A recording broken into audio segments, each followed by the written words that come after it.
Olá a todos! Vamos dar início a mais uma nova videoaula. Nesta videoaula daremos seguimento ao estudo da generalidade de funções, matéria enquadrada na disciplina de Matemática A do 10º ano do Ensino Secundário Nacional. Segundo o novo programa, claro está, estamos em 2017, portanto, mais recente que isto não pode haver. Bom, vamos então, sem mais demoras, dar o prosseguimento à videoaula anterior, onde começámos a falar de alguns conceitos gerais de funções e vamos agora terminar esses conceitos gerais nas funções de forma geral, tá bom? Depois iremos especificar funções reais de variável real, mas isso será mais para a frente. Bom, nesta videoaula eu terei que falar um pouco de algumas características das funções, nomeadamente se temos funções injetivas, sobrejetivas ou objetivas. É muito importante. Vou também falar de composição de funções, de função identidade, de inversas de funções. Esta videoaula hoje vai ser mesmo muito importante. Bom, então vamos começar com as funções injetivas. Já sabem que eu tenho sempre que dar a definição segundo o programa, mas depois faço questão de traduzir para português para que vocês possam entender mais facilmente. Claro está que esta definição matemática tem sempre que ser sabida, está bem? Por favor, tenham isso em consideração. Bom, vamos então, sem mais demoras, proceder à seguinte definição de funções injetivas. Dados os conjuntos A e B, diz-se que uma função f é injetiva se para todos os x1 e x2 pertencentes ao conjunto A, x1 for diferente de x2, implicando que o f de x1 seja diferente de f de x2. Ou então, de modo equivalente, f de x1 ser igual a f de x2 implicar que o x1 seja igual ao x2. Isto é muito confuso, tá? Eu tenho que dar esta definição, tenho que compreender isso. Mas depois vou tentar traduzir. Vamos ver então. Ora, funções injetivas, caso para todos os x1 e x2 pertencentes ao conjunto A, se verifica a seguinte condição: x1 diferente de x2 a implicar f de x1 diferente do f de x2. Ou então, o equivalente a isto será f de x1 igual a f de x2 implicar x1 igual a x2. Bom, o que é que eu quero dizer com isto? Muito simples. Reparem, uma função é injetiva se verificar o seguinte. Vou colocar aqui um referencial ortonormado. Y aqui, x aqui. E vejam a seguinte função. Quase, mas não, quase, hein? Ok, aqui sim, aqui se calhar sim, não foi um bom exemplo. Eu vou dar outra.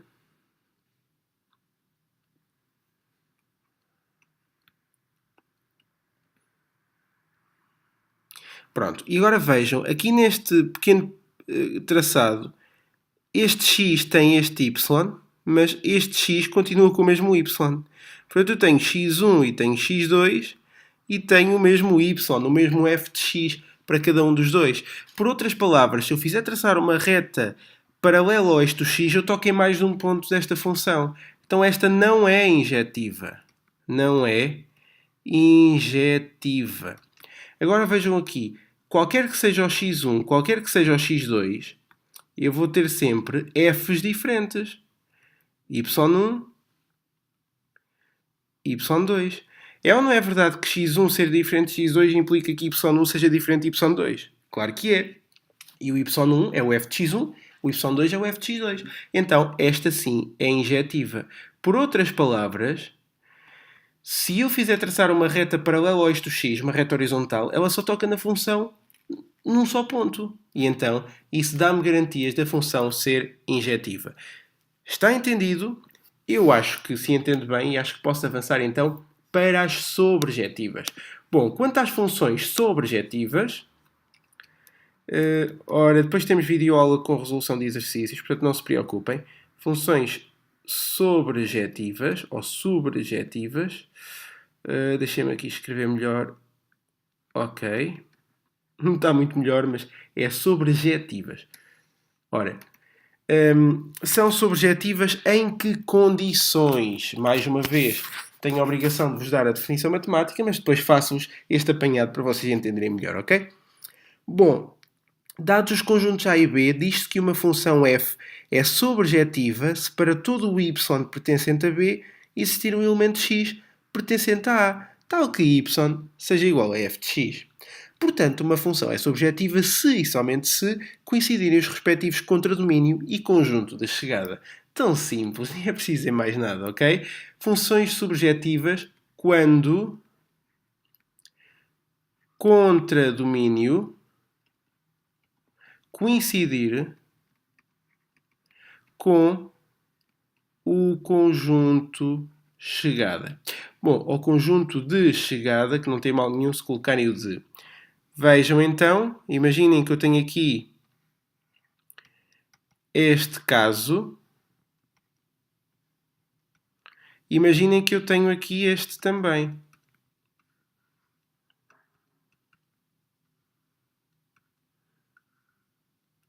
E já agora ainda vou dar um terceiro caso, vejam.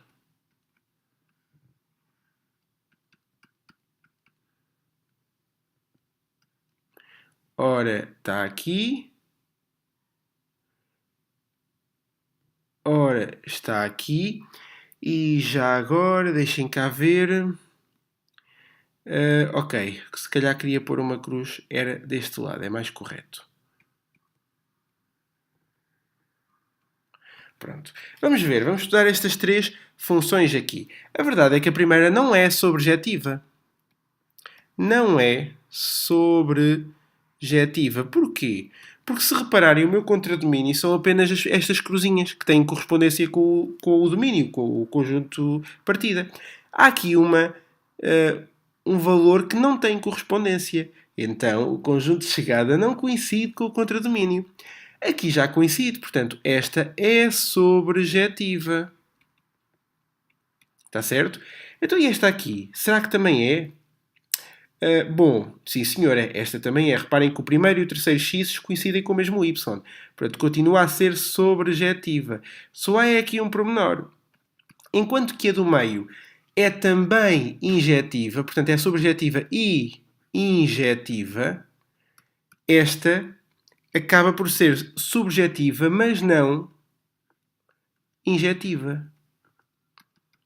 E isto é importante. Sabem porquê? Porque agora vou-vos dar a última definição. Então qual é a definição de função bijetiva? Ora, não é mais do que uma função que seja simultaneamente injetiva e sobrejetiva. Portanto, esta aqui é também bijetiva. Já esta não é bijetiva, porque embora seja sobrejetiva, não é injetiva. A primeira nem vale a pena falar disso, porque pelo facto de já não ser sobrejetiva, nunca na vida poderia ser também bijetiva. Tal como esta aqui, embora seja subjetiva, não é injetiva. Portanto, aqui, cá está, também não é bijetiva. Tá? Então, posso agora terminar com a definição de função bijetiva, creio que não há mal nenhum. Função bijetiva, ou funções, para continuar no plural, bijetivas, são funções simultaneamente, vocês já conseguem completar, ok? Simultaneamente injetivas e sobrejetivas. Ok. E então, podemos dar este assunto como arrumado. Já sabem distinguir funções injetivas de sobrejetivas de bijetivas e já sabem, dentro de cada conceito, distingui-los, tá? Matematicamente e de forma mais prática. Podemos então agora avançar para outro tópico, que é o tópico da composição de funções. Vamos então aqui numa nova página falar um bocadinho da composição de funções. Já não bastava as funções, para agora haver composição de funções, que é sempre um bocadinho mais complicado, mas não é nada do outro mundo, vão ver. Ora, para isso, convém escrever aqui só composição de funções. E agora, aqui tenho o meu x, aqui terei o meu f de x, E aqui terei o meu G de f de x, basicamente. Bom, então reparem. Aqui é o domínio de f. Aqui será o domínio de G, que poderá coincidir com o contradomínio de f, caso todos tenham correspondência. Esta é a função f, esta é a função G. Ora, então esta terá que ser a função G após f, ou f seguida de G. Tá? Muita atenção, G após f significa que primeiro vem o f e depois vem o G. Então, G após f pode também ser escrito como G de f de x. É só isto. A composição de funções é só isto, está bem? Portanto, eu posso ler como G composta com f, G após f ou f seguida de G. Tá? Não há muito mais a dizer sobre isto de composição de funções. Claro está, depois teremos que fazer exercícios. Eu vou só dar aqui um exemplo para melhor se entender, tá? Aqui colocar um exemplo onde vos dou a função f, que é x² mais 2, e a função g, que é x menos 2 sobre 2.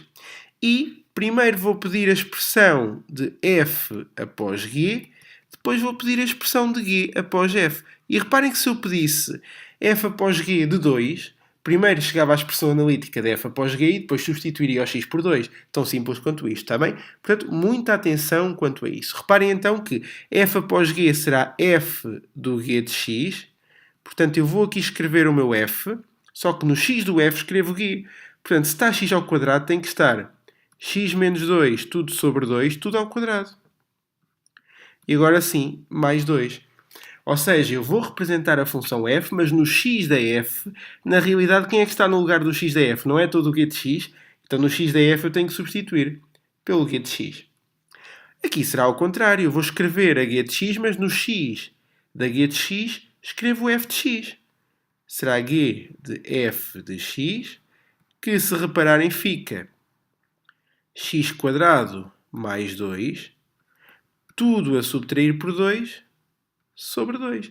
E neste caso até dá para simplificar um bocadinho. Poderá ficar x² mais 2 menos 2 sobre 2, pode ficar x² sobre 2. Já agora aqui, se passarmos o denominador para fora, fica 1/4 deste valor, que é um caso notável. Ora, 1/4 de x², portanto x² sobre 4, menos 4x sobre 2, que pode ficar 2x, mais 4 sobre 2, que dá 2, mais 2 fica 4. Esta é a forma simplificada também desta expressão. Caso eu quisesse simplificar, também, se não podia deixar assim. O que é certo é que se pedissem de 2, era agora substituir o x por 2, se pedissem por 0. E assim sucessivamente, eu acho que vocês entendem na perfeição. Pronto, podemos então agora avançar para a definição de função e identidade. Estamos quase a terminar. Depois é só falar das funções inversas e as generalidades de funções estão vistas, e penso que vistas de forma correta. Bom, correta será sempre, mas de forma completa, melhor dizendo. Então vamos aqui à função identidade. Vamos ver o que é uma função considerada função identidade. Vejamos. A função identidade tem a seguinte definição. Dado um conjunto A, designa-se por função identidade em A, que se representa por IDA, já aqui vou colocar, a função IDA tal que, para qualquer que seja x pertencente a A, a função tem que ser igual a x. Portanto, vejam, a função identidade representa-se por ID de A, que normalmente tem o conjunto de partida igual ao conjunto de chegada, tal que, para qualquer que seja x, ou para todo o x pertencente a A, fica mais correta a vírgula, a função identidade será igual a esse valor. Conclusão. E é tão simples, vejam, vou aqui colocar o diagrama de setas. Imaginem que eu tenho A, B, C. Deste lado, terei que ter A, B, C. E a correspondência tem que ser feita de A para A de B para B e de C para C. Certo? E então a isto irei chamar a identidade de A, visto que estou a partir do conjunto A para chegar ao conjunto A. Certo? É preciso mencionar uma coisa. I de A, a função identidade de A, é bijetiva. Tá? Portanto, será simultaneamente injetiva e sobrejetiva. Podem ter esta noção. Depois, quando estivermos a resolver exercícios, podemos aplicar melhor, mas agora eu precisava apenas de vos dar a conhecer a função identidade, pois acho que é importante de ter esse conhecimento, tá bom? Vamos então agora falar da última parte que me traz neste vídeo, que é sobre a inversa de uma função bijetiva, tá? Vamos só estudar agora as inversas de funções bijetivas. Portanto, eu vou colocar aqui inversa de funções bijetivas. Ok. Primeiro terei que averiguar se a função é ou não é bijetiva, para depois perceber, ok, tenho aqui o meu conjunto de partida da minha função, tenho aqui o meu conjunto de chegada que coincide com o contradomínio, caso contrário não poderia ser bijetiva. Aliás, o coincidir com o contradomínio é uma característica de sobrejetividade, tá? Mas se ela é bijetiva também tem que ser sobrejetiva, para além de ser injetiva. Recordem isto, por favor. Portanto, aqui eu vou ter o meu y que será igual a f de x, e agora vejam, de A para B eu tenho a minha função f, de B para A terei a minha função inversa de f, que se representa por f elevado a menos 1. Tão somente isto, ok? A função f elevado a menos 1 pode também designar-se, para além de função inversa, como bijeção recíproca de f. Bijeção recíproca de f ou função inversa de f. Tá? E eu prefiro a segunda, como devem calcular, e vocês de certeza que irão preferir também.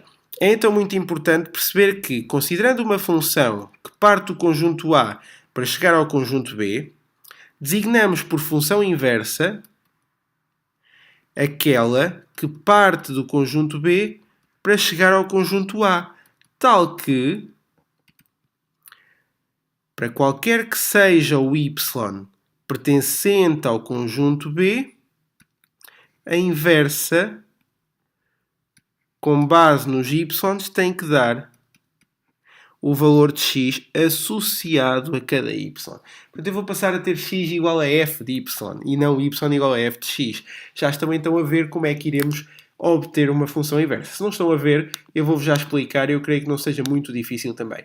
Vamos aqui ver só os passos. Transformação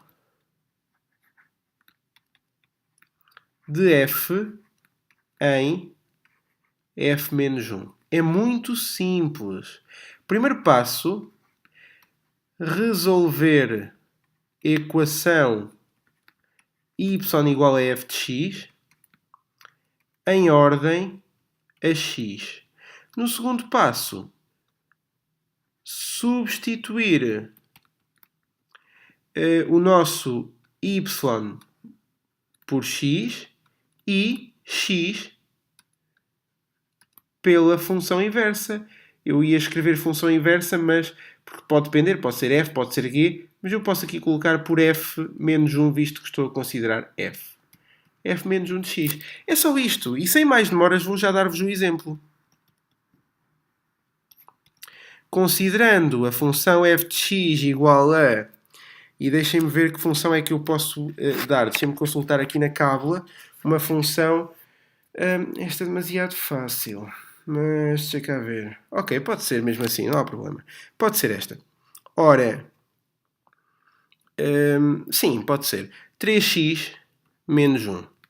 Bom, qual é a função inversa? Primeiro passo. 3x menos 1 pode ser considerado y. Vou aqui considerar. Primeiro passo.